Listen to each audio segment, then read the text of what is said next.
ለምሳሌ ሳውዝ አፍሪካ ያላችሁ ወንድሞች አሁን ባለንበት ጊዜ ላይ ጸሎት እንኳን እንዳትጸልዩ መንፈሳዊ ነገር እንኳን እንዳትሉ ምድሪቱ ላይ እየተወራ ያለ ነገር ከብዶ ይዟል።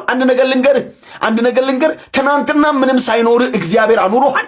ዛሬ ምንም ባይኖርህም ትኖራለህ።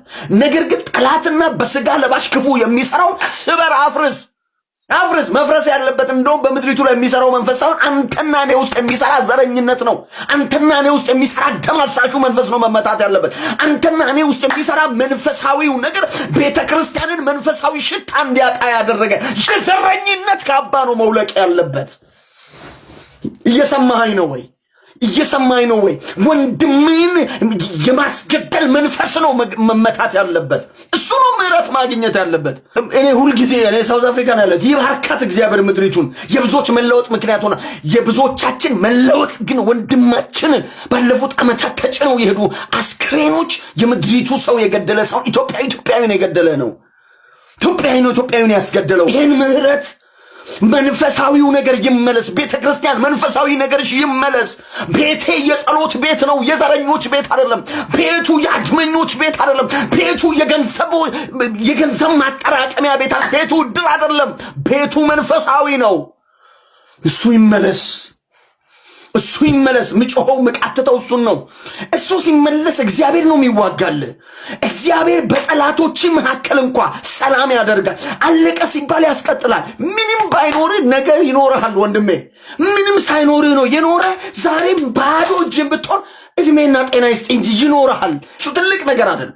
ትልቁ ነገር ግን እግዚአብሔር ካንተ ጋር የተናገረን የተስፋ ቃል ኪዳን ያስጣለ ሸክም የሆነብህ ያስጣለ እላይ ላይ የተጫነ የዘረኝነት መንፈስ እላይ ላይ የተጫነ አድመኝነት እላይ ላይ የተጫነ ነፍሰ ገዳይ መንፈስ እላይ ላይ የተጫነ የሌብነት መንፈስ እሱ መሰበር ነው ያለበት።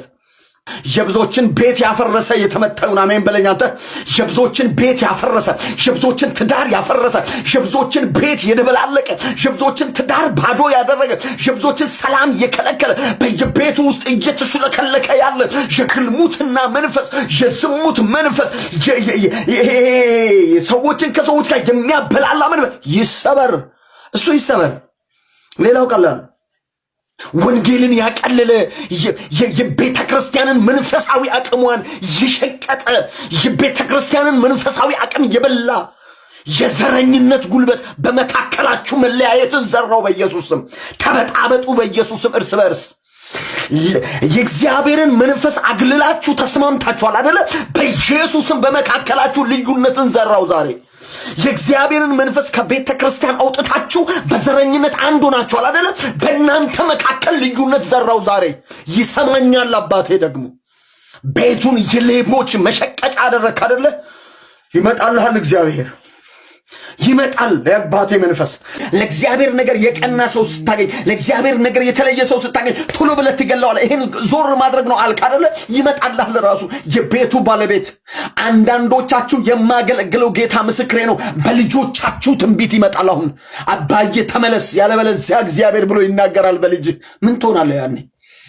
ምን ትሆናለህ? የመድረኩን አገልጋይማ አስወግዳል። በልጅህ እግዚአብሔር ሲናገር ምን ታደርጋለህ? በልጅህ ይመጣል እግዚአብሔር ይናገራል። በልጅህ በኩል ትናገራለች ሴት ልጅ ተነስታ ትንቢት። አሜን በይኝ በናዝሬቱ ጌታ በኢየሱስ ስም። እናንተ ኢትዮጵያውያን፣ እናንተ ትውልደ ኢትዮጵያውያን እግዚአብሔር እየቀጠለ የመጣውን ወንጌል በእናንተ ማስቀጠል ይፈልጋል እኮ ነው የምልህ።